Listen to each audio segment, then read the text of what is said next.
then, you know, I get this corporate email. They saw me on Instagram. They wanted me to teach like 2 45-minute classes, one on Saturday, one on Sunday. And they were like, what's your fee? I had nobody to talk to. Yes. I didn't even know, like... Teachers don't talk about teachers don't talk about the money, and that's another thing that I really want to change. I love talking about it because, like, you have to understand what you're putting yourself into.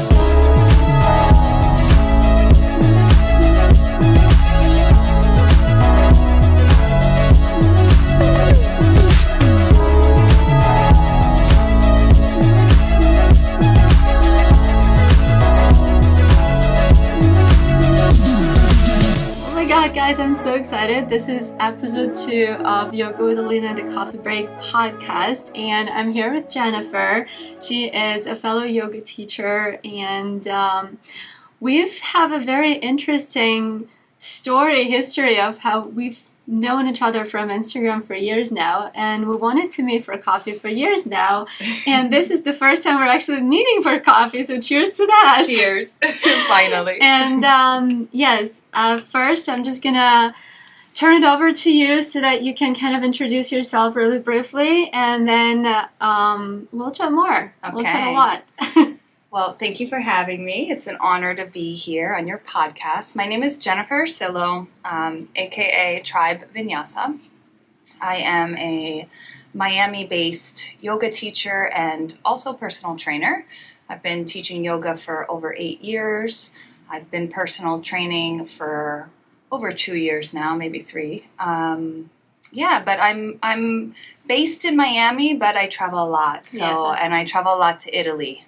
So that's where I teach a lot as well. I love it. And you have your background, your family is Italian, right? Yeah. So my great grandparents came over, but I'm very connected to my culture, my background. I speak Italian, and I spend a lot of time in Italy. I love Italy. I love people from there. My first boyfriend was Italian. He was from Rome. Actually, we're still in touch. But yeah, we became pretty good friends over the years. Yeah, they're good guys. I love them. They're lovers. And there you go. And it's actually, Italy is my favorite place to ski. Yeah, that's like Dolomite Alps. Mm-hmm. It's the best, honestly. I mean, at least for me. But yeah, so guys, what is it that we're talking about here today? I wanted to discuss, Jennifer's here along for the ride. She walked in, she had no idea what she's walking into. But I wanted to talk about a yogic lifestyle, right? Because these podcast episodes, they kind of have to be themed, right? So I thought it would be a cute little thing for us. And that one is coming from a place that when I first started yoga, when I first decided to become a yoga teacher, my understanding of being a yoga teacher and the horizons that it can open was very different from what I know now. And it was a little shocking for me in the beginning because I came into this yoga world and I thought, yay, I'm a yoga teacher now. So I'm gonna have tons of private clients and I'm gonna do these amazing retreats in all this exotic places, and obviously retreats are going to be full because, like, why not? It's so easy. And then I'm going to be traveling throughout everywhere throughout the world pretty much. And yes, this is how I envisioned my life as a yoga teacher. And then the reality hit. And then you start thinking, how are all these yogis doing all these things? And, like, what the hell? What the hell is happening? So basically, and both of us, we are leading also very different, I want to say from like a regular yoga teacher, we're leading pretty different lifestyles, I would say, because we do travel, both of us, we do travel. Mm-hmm. And we both have online presence, pretty strong online presence, that's a part of it. And we kind of do contribute to this unrealistic image in a lot of ways. I might even more. Yeah, well, I mean, I would love to contribute more to that. I love that kind of thing. But also, we just wanted to, I wanted to meet up and tell you guys us both telling you how we got there as a yoga teacher, as yoga teachers, because this just doesn't happen. No. You get out of teacher training, you don't have just no idea. Yeah. You get out of teacher training and you're like, okay, now what do you think was going to happen once you become a yoga teacher? Did you have that in your head? How was your plan? How was plan thing? So like it's a funny plan actually. It wasn't even a plan. I moved to Italy. This was in 2013. I was married. My ex-husband is Italian, so I mean we have a long history. But I moved to Rome and I left everything behind, including my lifestyle in Miami. I was not a yoga teacher. I was a yoga practitioner. And I went to Rome, and I didn't have to work at the moment because we had just gotten married and we were in a shift. And perfect, I'll just like work out, go to yoga, la dolce vita. I love that. Until in Rome, there were like 2 yoga studios. One was an Ashtanga studio, and the other was a Vinyasa studio called Ego Yoga.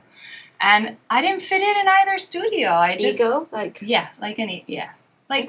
like people didn't say hi. They didn't welcome me. I was used to this like Miami yoga community where you literally make friends in classes. And this was like my way of going out, getting my practice on, meeting like-minded individuals. And I was like, where are those individuals? Yeah, they weren't there. Like the style of yoga wasn't there. And I mean, it was like on a whim where I was like, okay, if it's not here, I will bring it. And I decided to go to India and become a yoga teacher. Wow. Is this like, that was the first, obviously that was the first teacher training, was it the only, first? The No, only, it was, no, it was just the first, the 200 One thing hours. to expect, you will never stop at the first teacher training. I always say it, don't sweat about which one you're choosing the first. It's not going to be the last one. It's not going to be the last. If you become a yoga teacher, it's not going to be the last one. Definitely not. So yeah, okay, you go to India, and I'm assuming it's a very traditional kind of thing that does not prepare for being an actual teacher. Not at all. I'm saying this because I spent a lot of time in Thailand, and I was a part of teacher trainings there as a guest teacher actually at one of the teacher trainings, and I was looking at how they were doing things, and I'm like, well, that's great here. It's just like people are going to go into the real world, and no, they don't have 2 hours to teach students to practice, for the practice in the yoga studio. How do you even become a yoga teacher in the real world after this training? That was kind of always my question. So I'm assuming that was kind of the same thing. Yeah, I literally called my friend who was the reason I became a yoga teacher, because I missed her classes in Miami, and I was just like, okay, I just graduated. Like, I have no idea where to start. Can you give me some advice? And I literally thought she might give me some advice, but she was like, just be yourself. And just be yourself, and those that are attracted to you will stay. And it was something like that. And I was like, okay. And then it was just like figuring it out. And I was in Rome. So, in a place where they didn't even put music onto Vinyasa, like back at this time. Like, I was getting a little bit of looks in the community in Rome, like, music with Vinyasa? Like, did they ever get used to it? Oh yeah, now. I mean, it's funny how when you were teaching there, did they get used to you? And like my class was the most popular class. Like, I was like so edgy. It was so different. But for me, it was like totally normal. But for them, it was something new. Yeah. And actually, yoga community doesn't respond well to new. No.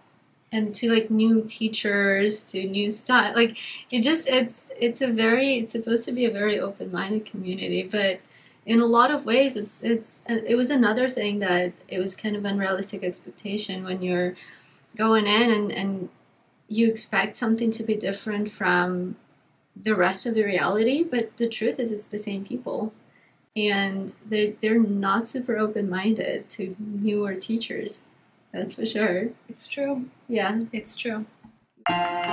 Before we dive deeper into the episode, just a little reminder for you guys to check out yogawithalina.com for my full library of yoga classes, tutorials, courses, and so much more. And for your convenience, I optimized all the classes for all devices so that you can flow through the flows from your phone, computer, TV, whenever, wherever you want. Start your free trial today and test it all out. I hope to see you on the mat very, very soon.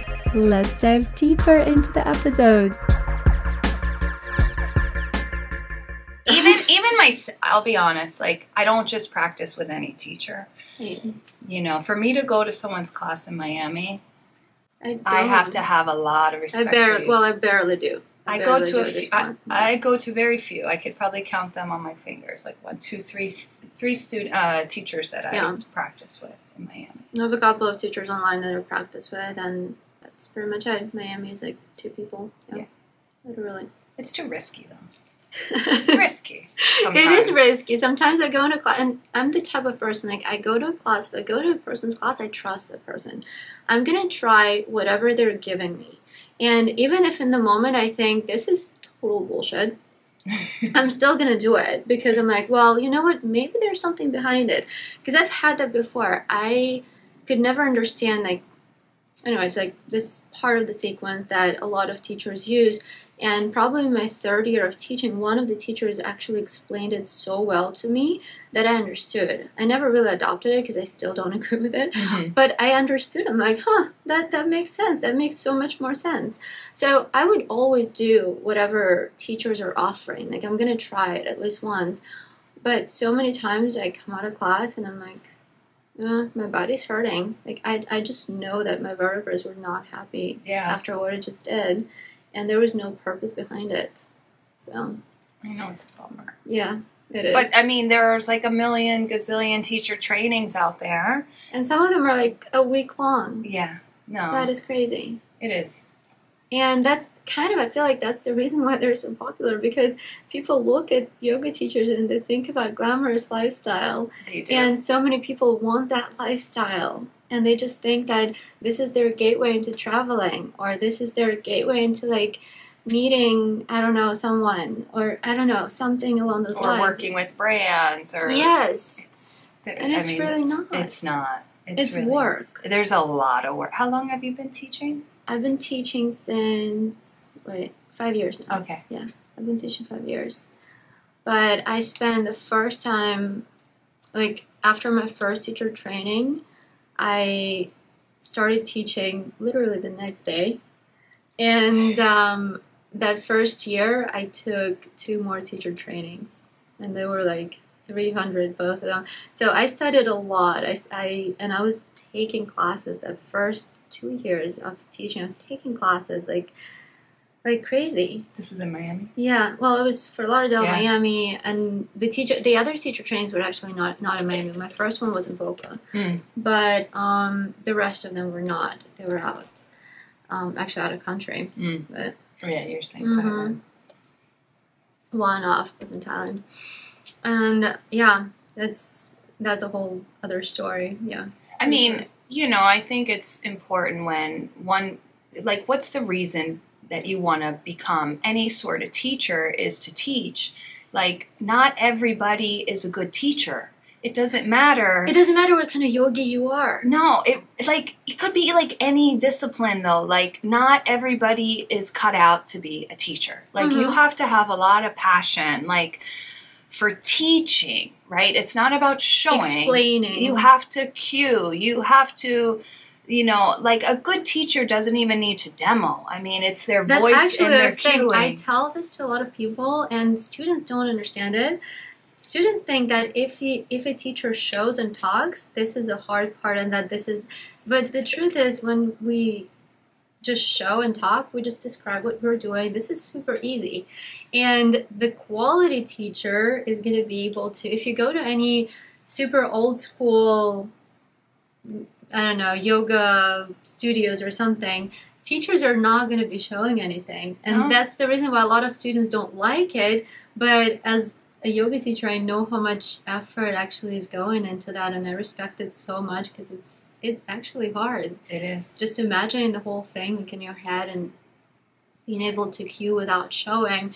And yeah, I always say, like, doing things on YouTube, like showing and saying, guys, I'm just describing what I'm doing. Yeah. That's it. But actually explaining it in class, that's a whole different thing. And I think you probably know from teaching as well, it's like such a beautiful thing when you're giving cues, vocal cues, and you're watching the students like adjust themselves and you're like, yes. That is amazing. It's just like, you're like, you know, maybe whatever it is, like externally rotate your hands and you see the little shifts. And you see that if someone picks up, it's like, oh my God. Yeah.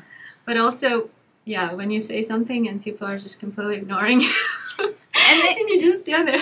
Really? A lot of people aren't, I also understand a lot of people go to yoga, they're not 100% present. You know, you can kind of tell who's there because they think they need to be there, who's there because they want to be there.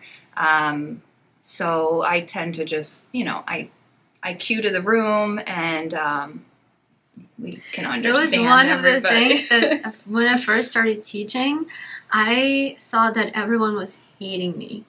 And why is that? No, because everyone practices with this face, like they are, I don't know. Like scared? I don't know. It's a weird face. And as a new teacher, you know, when you don't have experience, when you don't really have like, when you don't have confidence, when you're not even sure what the hell you're doing, and when you see those faces, you're like, are they hating me? And that was the learning curve for me when I started kind of disconnecting from what was happening, and I was just doing my job, doing my work, and being fully present. And that's when the magic starts happening, and people just come back to you and they're like, oh my God, usually the people who have the meanest faces during the practice, they come back to you and say, oh my God, this was the best practice. Do you ever have that?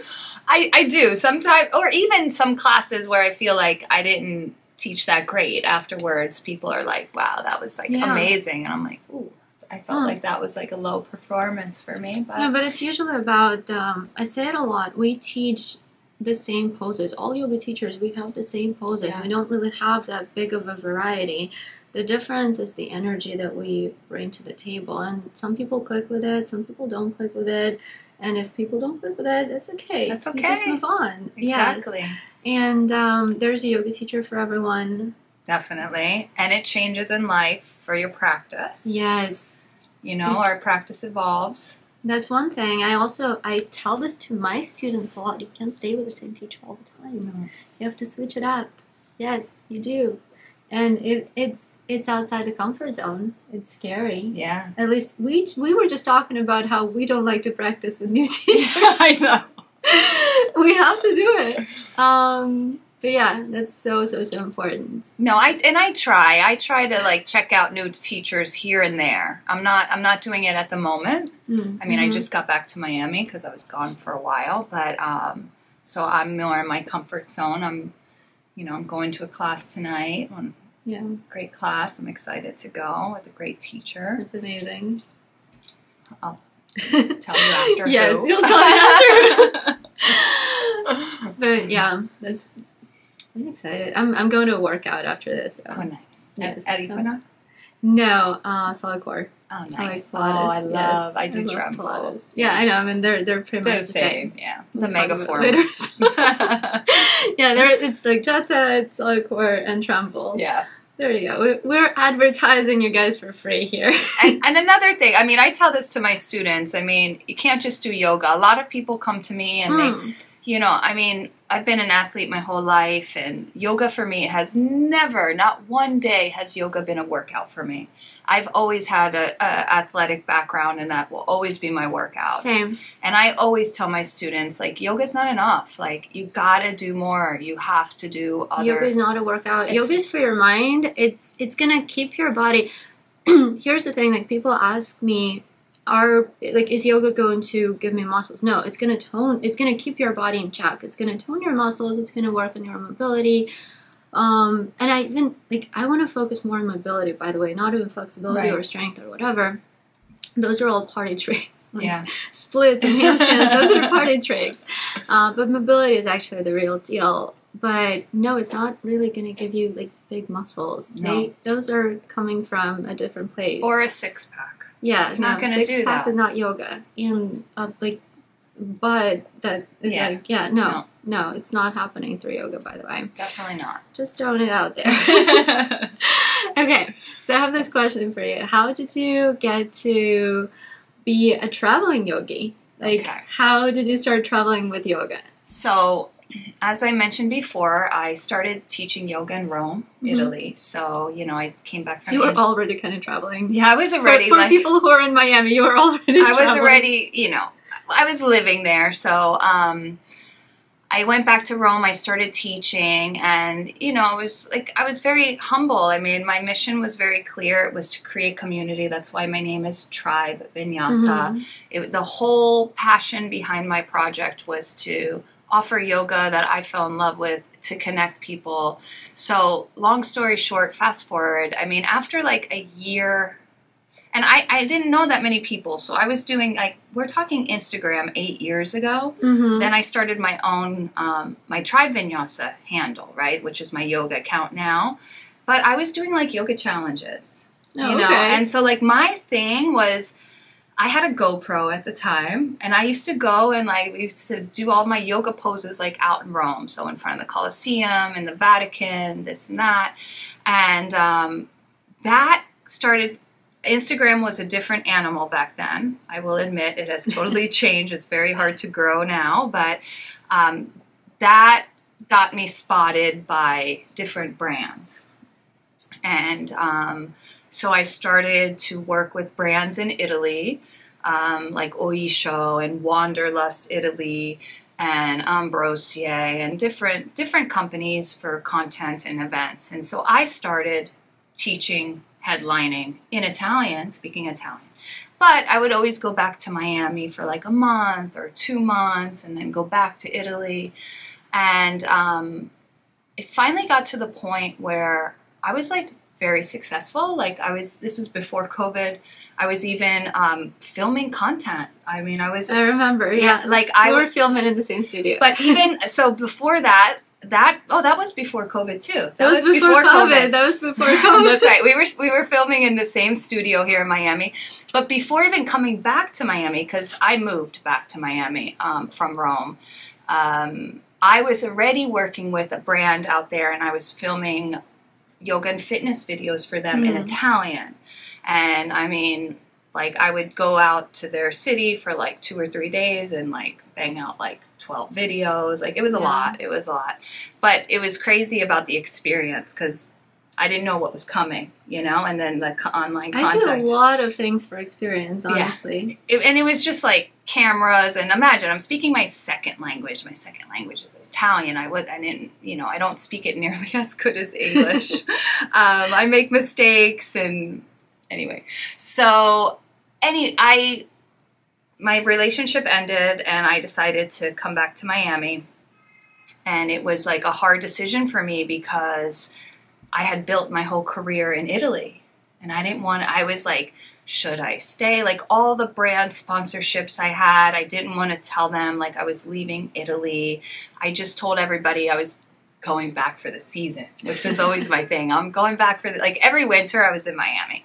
And so I didn't tell anybody, and things started to shift. Like Oysho opened distribution to the United States, and that allowed me to create content for them. And then doing retreats. So basically, I built up a big enough presence in Italy. And then I started growing my presence back in Miami. And then I was able to do both places. Yeah. Right? So I have the work that brings me back to Italy to create content for different platforms and different brands, which I still do. But be able to stay based in Miami, which is where I really want to be based. Miami's home for me. Yeah. I love Italy, that's what I want. Miami's home. For me, Miami is also home. Like, there's so many places that I love, but I want to come home here. Like, this is home. I'm ready to travel the world, but I want to, this is where I want to come back to. It's a beautiful thing when you know where you feel home. Yeah. You know? And it was, again, I've traveled a lot, and like, even before yoga and everything, because I don't know if you know that, well, I'm from Russia, I'm from Moscow, but then when I was 11, my family moved to China, Beijing, and I lived there for 6 years, yeah.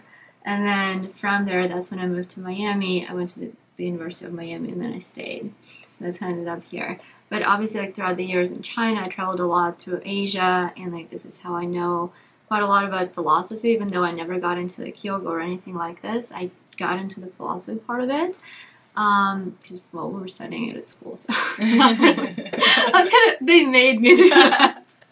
But it stayed. It definitely stayed. And then I spent quite a lot of time in Europe because my family, we stayed in Montenegro every summer since I was 6 years old. Beautiful country. It is, and it's like right across from Italy, so that's how I know a lot of Italians. That's the connection there. So yes, I traveled a lot, loved lots of places, but I always loved Miami. Yeah, Miami is home. I've lived around the world. I mean, I've also lived in Turkey. I've lived in Brazil. Miami's home. And this city isn't for everybody, and I think it's fun. You know, I know so many people who are hating on it. And we're yogis, so like I don't really party anymore. You know, like I'm not in the nightlife. I've been there, done that. I grew up down here. Like I had a fake ID. I was on South Beach. Like I live a different life. I live a life where I enjoy the daytime. Yeah. And this is a great city for that. Everyone thinks it's a great city for partying, which it is. No, there is a different. It is, but there is a different side of Miami because I, also being in college here, obviously I've experienced the whole South Beach thing, and the nightlife here is absolutely amazing. But I actually enjoy waking up at like 6 in the morning, 5 in the morning. I love that. Same. And get things done before people actually wake up, and then you just feel like you're, on top of the world. I agree. Not gonna lie, it's a great feeling. Yeah, I don't like getting home at 6 in the morning. I like to wake up. Like, I like to go to bed early. Yes, I know. I went out on Friday. Well, on Friday, we're recording this on Monday, by the way, guys. But yes, the podcast comes out on Monday as well. Okay.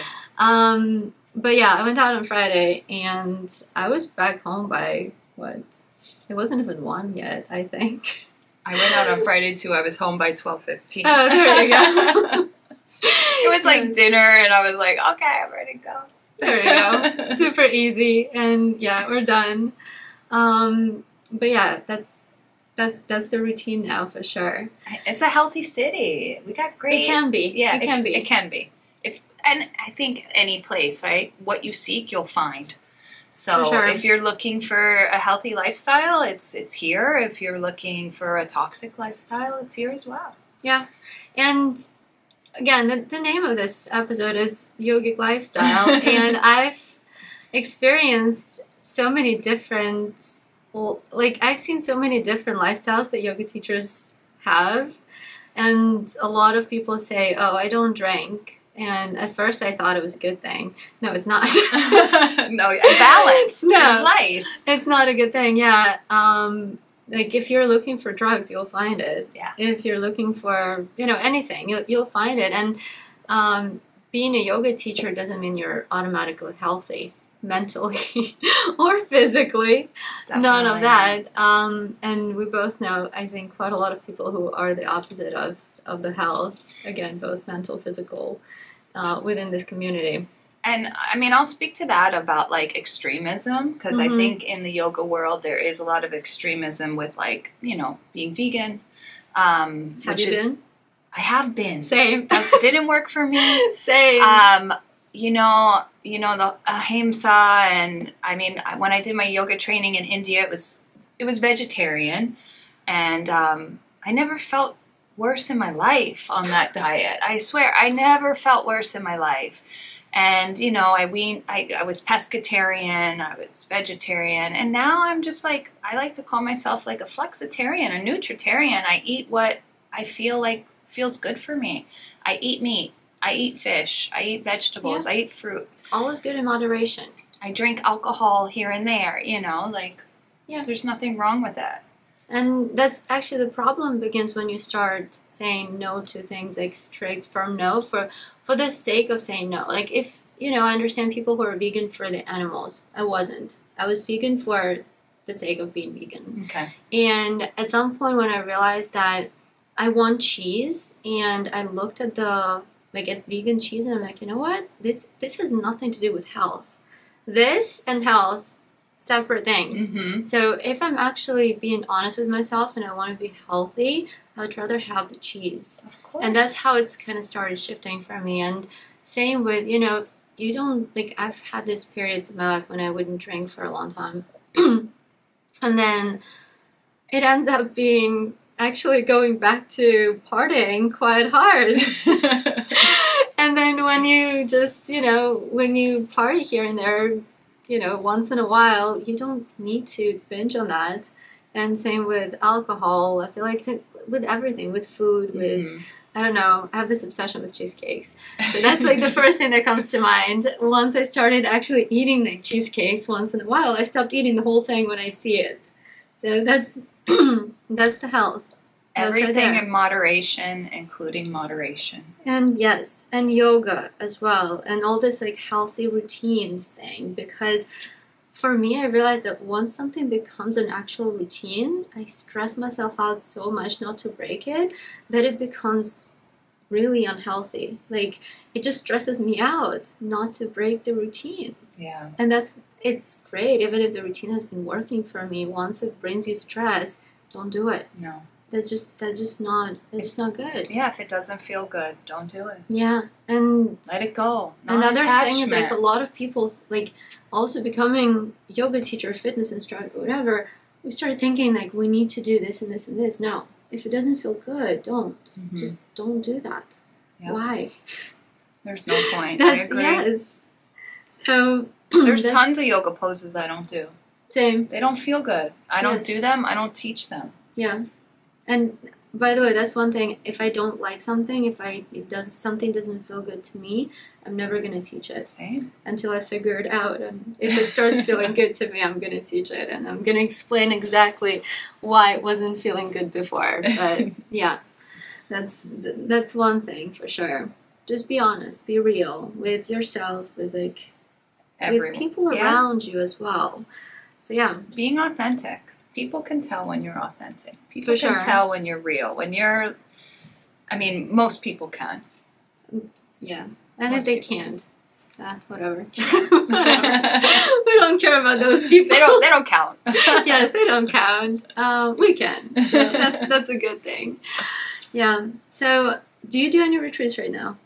I just did a retreat in Capri, Italy. I did it Memorial Day, a week in Capri. Oh my god! And that's how you went. So you went to Italy that Memorial Day, and then I stayed. And then you stayed. Yeah. So, and I'm gonna do this retreat next year as well, Memorial Day in Capri. So it was my first yoga retreat since COVID. Yeah, I haven't done any since COVID actually. I was planning to do one, and it fell through. I decided to focus a bit more on online thing right now because, well, as you can probably tell, it's a lot. Yeah. It's a big project for you. It's a big project for me. It's a lot of things that I'm doing. But it's a good project. And it makes me happy. Yeah. Honestly, it does. I'm excited again about this whole thing. I was dreading to start over. And in reality, it actually just brought me back to life. And it just, this spark when you're excited about something. I love it. And the guys you're working with are amazing. Oh my god, they are. I love them. They are. I love them so much. I can talk about them. Well, you guys have seen them on podcast, the first episode, but I'm not going to lie, when I saw that they were helping you, I was so excited. Yes. I was in Italy, because I was there for 2 months. Just saying, if, by the way, yoga teachers in Miami, I'm not greedy. If you want to take them for a project, take them.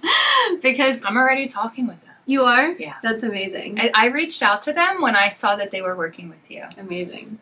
And it makes a big difference because they are also yoga teachers. I know. So they know how it should look like. They know the angles, they know the lines. Their aesthetic is incredible. Incredible. And they're understanding. Like, you know, a lot of people just don't have common sense, which sounds weird, but it's true. They just don't have these guys, they have common sense. They understand exactly. They get it. So yeah, for sure, like any project. Oh my god. But yeah, I'm just I want them to, like, yeah, they are amazing.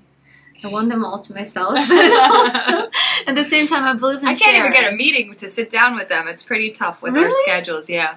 Oh my god, yes, I had to, I saw them this morning, and we were talking about scheduling September by the end of this week.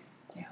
Mm-hmm. I'm just trying to sit down with them for 30 minutes, but between my schedule and theirs, but it'll eventually happen. It will happen. Yeah. You know what? Everything happens at the right time. That's what I learned. Like, if something doesn't happen right now, don't push it. Yeah. And then it's just gonna align and kind of all come together. Of course. So yeah, for sure. They're the people to go to, for sure. Like, I'm 100%. Yeah. I'm so confident at recommending them. Okay, yay. That was another advertising. That was another moment of ad. Before we started talking about it, there was something I wanted to ask you. So, in your teaching journey, what were the kind of like a teaching milestones of like how you have been developing and growing? I'll explain a bit more. So, for example, like when you first got like a full schedule at a yoga studio, you first started getting deals with brands, your first retreat, stuff like that. Like, how was that developing for you? What were the steps? How were you growing in this? Okay, well, and you can relate to this, but I'm a one-woman show. Mm-hmm. Been a one-woman show. And in fact, I was listening to some of her first episodes before coming here. And it really resonated with me when you said, you know, I'm always sitting on ideas. And I'm not doing much about it. So I totally connected with you on that. That's me. I sit on a ton of good ideas. But, you know, I put my dues in being a yoga teacher. I mean, I remember I was teaching 12 classes at the studio in Rome. I mean, I was making like 30 euros an hour. Like, this is what people don't understand about a yoga teacher. Like, I mean, I've been teaching over 8 years now. I mean, I've put in my work. I was riding my bike. I was teaching at 3 centers. I was all over the place. And I mean, really wasn't getting paid much. But I don't think anybody becomes a yoga teacher to become a millionaire. So never, you know, I didn't. And yet, if you look at the Instagram of some yoga teachers, I mean, by the way, there are a lot of money in this business. Let's put it that way. Yoga is a business, and there are lots of money in it, and there are lots of opportunities as well. 100%. But becoming a yoga teacher, your first was 30 euros? Oh my God. It was like, if I taught a 60-minute class in Rome, it was like I was getting paid 25 euros. If I taught a 75-minute, I got 30 euros. And if I had more than 12 students in my class, I got like a €5 bonus. Yeah. So like the most I was making was 35 euros an hour. Yeah. I won't even get out of bed for that. Yeah. My first was today. My first was $25. And then it was 35, 45. Like, it was those were all milestones for me, like 35, 45, 55, 60, 70, 80. Like, it kind of grew and over time, and yeah, we paid our dues. Oh my God. Totally. I mean, I really paid my dues, and I think about but I was happy, like, and I didn't really know better. I mean, you don't know. That's one thing. Teachers don't talk about. Yes, teachers don't talk about the money, and that's another thing that I really want. I love talking about it because, again, like, you have to understand what you're putting yourself into. I remember in my first teacher training, and by the way, like, my first yoga teacher, she is absolutely incredible. I want to invite her to this podcast. We just have to. What's her name? Kind of Amanda White. You know her? Yeah. But there was this point at the teacher training that I really remember. I asked her how much money a yoga teacher makes, and she never replied. I don't remember how. Like, she just kind of, like, I don't know, like, maneuvered her way around the whole thing. But I think I even asked it twice. And no, she did not answer that.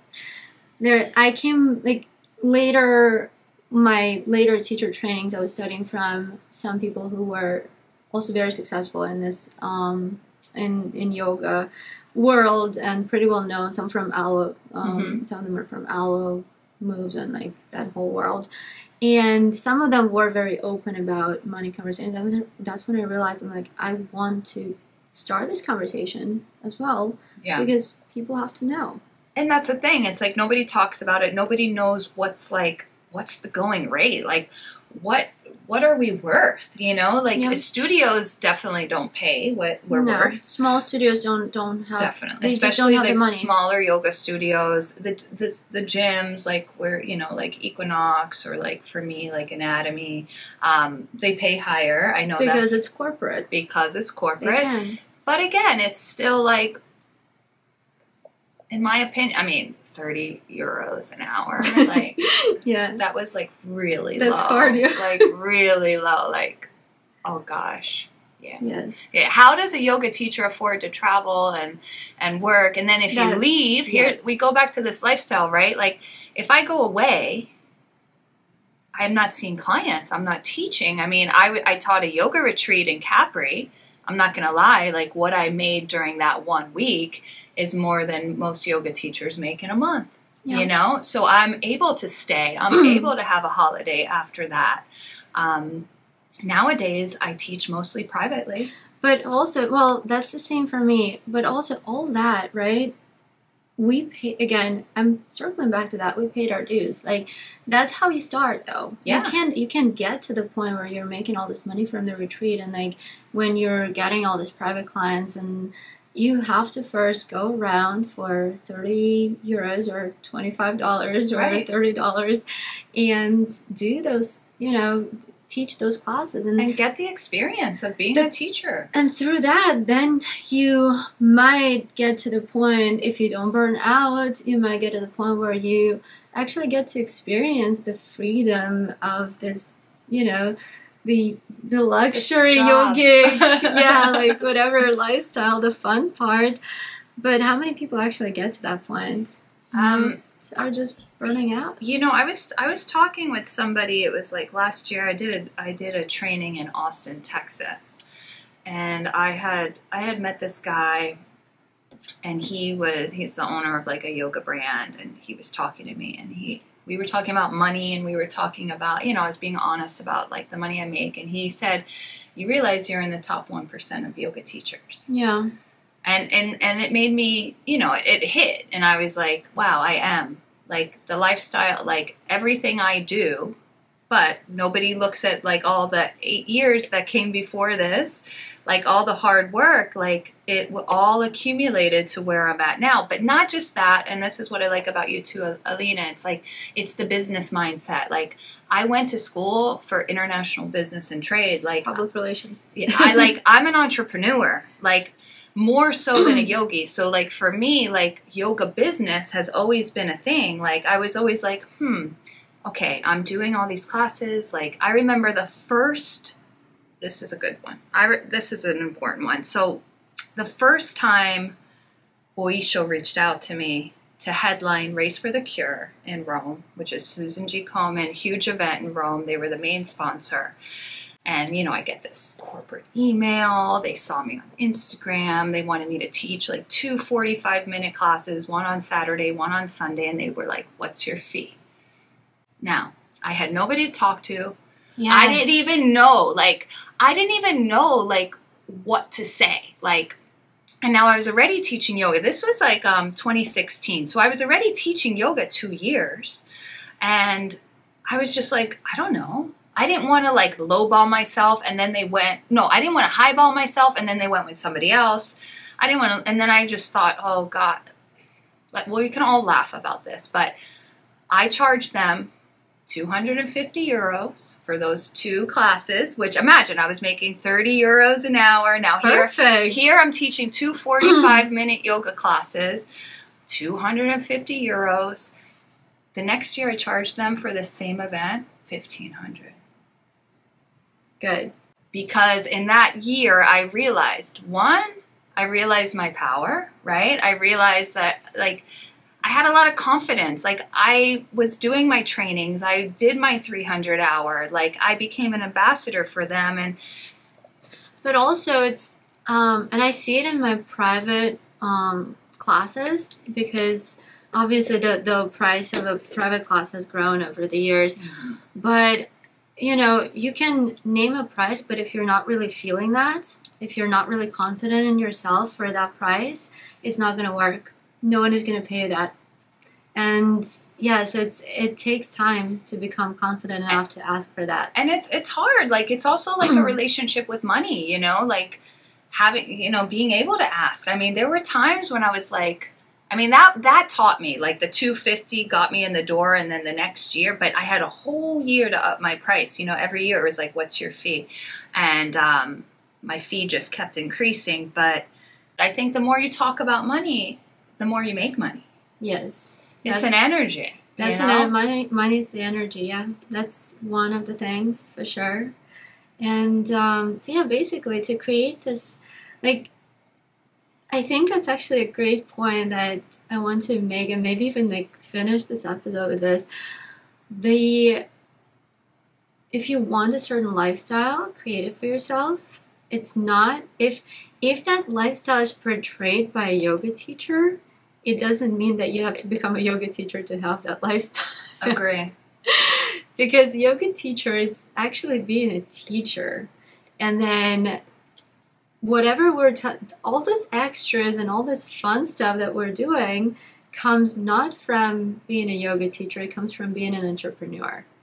And it comes from having a completely different mindset and just sitting down and thinking, okay, how can I make this and this and this happen for myself right now? And figuring it out for ourselves, like maybe with help with others. And having a vision. Having a vision, having like somewhere to go, because I'm the biggest planner in the world. Like, I love planning. What sign are you? I'm Leo. Okay. It's my birthday month. Yes. August 20th. Yay. So yes, I'm super excited. I'm working until my birthday. I'm still not having any days off, which I haven't had days off. By the way, talking about, right, all this and everything that I do, it looks fun. It is fun, but at the same time, it is work. And just throwing it out there, I haven't had a day off in 3 weeks. Just yeah. And so it's a lot. It's not exactly easy, even though it is fun. Yeah. But the only reason why it's fun is because I love it. Of course, it's your passion. Yeah. And so I started saying that I'm the biggest planner. I've always had like things. I always have a plan. I always know why I'm doing things that I'm doing. And I think that this is one of the biggest thing for like a person in the business world in general. Just know your why. Know your why. Great book, Simon Sinek. Great Yes. book. Read that book. Yes. Another plug. Another one. Great but book. Yeah. And I really resonate with that. I do too. For sure. Mm-hmm. Okay, so what's your vision for the next year? Ooh, so I'm stepping into a space of wanting to be more online, wanting to work a little more remotely. I already create content for other people's platforms, you know, and I don't have any contracts where I can't create my own. And during COVID, I was shifting to a subscription-based platform for myself, and then Miami just opened so fast after 3 months, and I was back like seeing clients. I was back in the real world, and it kind of like went behind, or maybe it's all these ideas I'm always sitting on and not working towards because I'm always juggling a lot. So for me, it's about figuring out a little more online presence. And, you know, we'll talk more. You're definitely, yes. I want to definitely pick your brain because Alina is someone I respect a lot, and especially in the online space of everything she's created, like has a huge community, like with what she did with YouTube. Because I mean, we were filming at the same studio. Yes. I mean, she was waking up at the crack of dawn. I know all this stuff. Yeah. I know a lot of the work that you were putting in that a lot of people didn't see. And not just that, but like seeing your audience on YouTube and how they were very connected to you. And so I have a lot of respect for you with the online world. So for me, it's that. It's still, you know, like hosting retreats and, you know, teaching privately, you know, doing a little more pop-up community. I'm not teaching any public classes at the moment. Okay. I go back to Italy next month. I'm teaching at a festival there, so Nice. not 2 months, but just a month. So it's just, I think it's about me moving more into the online space, I love that. more online content. So, until you have like your own platform or anything, where can listeners find you? Okay, you can find Your me classes. on Tribe Vinyasa on Instagram at Tribe Vinyasa. You can find me on YouTube. I do have workout videos, yoga videos, English and Italian on my YouTube channel, and on my website, tribevinyasa.com. And Tribe Vinyasa, do you have any classes there? I don't. No. You don't? I all my content's on YouTube. So Okay. YouTube it is. Yeah. I mean, most of the people who are listening to me, they are very much familiar with YouTube. So for sure, guys, check it out. Remember, we always want to try new teachers. So if you have been practicing with me, go and practice with Jennifer. And yes, just stay connected for sure. I'm going to leave all the information on both of us in the description to the audio, to the video, wherever you're listening to us. And yes, I think that's that. We should end this. This is a beautiful Thank you for having finale me. for our And if we ever want to do a follow-up podcast, like if anyone has questions or anything, we could even go more into it a little bit Yes. on like how to get started or how to shift sure. your business. I like the business aspect. This is something I love it. I talk a lot with friends of mine. I motivate them. I tell them all to raise their prices. I do the same I'm thing. like, you are not charging enough. Like going rate is way higher. Yes. And And it's amazing to meet people who are open about it in the yoga community. So yes, it's not normal. By the way, guys, if you have questions about how much to charge for a festival, DM. Yeah. We usually Festivals, answer. private. That's how we connected. I DM'd you. I don't remember about what, but I DM'd you. I know that. Well, can I say one last thing? Yes. We're probably going over, but No, it's Alina okay. and I, we were both filming just about the first time we Yes. met in person. So we were both filming at Ampersand Studios. We both happened to be at Vice City Bean grabbing a coffee, and we met. But I didn't realize, like, we were already following each other. Like, Yes. like we were already following each other. I'm like, oh, let's follow each other. And we were already, like, Instagram friends. And we already talked by that time, Yes. which I had also not, like, I didn't realize it at the time. And then I don't know if you remember this, but it was right before you went to Europe, and I had just come back from Thailand where I met this amazing friend of mine, Sebastian Fries. Oh my gosh, Yes. I love him. Hi, Sebastian. Hi, Sebastian. He's awesome. And yeah, so she goes the next day after we met at the coffee place. She goes to Europe, and the next thing I see on her stories is it was you and Sebastian in your stories, and I'm like, It was like a throwback of Yeah, acro and I'm yoga like, what? in Bulgaria. yes, and I'm like, what?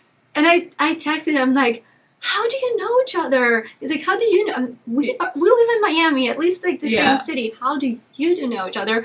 And it was the whole thing, and yeah, we actually have more connect. What are we going to talk about? Yeah, we're going to off-camera? talk off camera. But yes, Sebastian's awesome. He's living in lovely. Tel Aviv. I know. When you want to go, we can. You know, my Go father visit him. my father is actually moving there in a couple of Oh, months. So perfect. yeah, I'm thinking about going there for I've sure. never been. It's I've like one of the been. next cities I want to go to. I just recently talked to him on Instagram. Yeah. Anyways, Okay. hi Sebastian. Hi, Sebastian. I'm gonna send him this episode and tell to watch the last 5 minutes. Yeah. Because that one is all about him.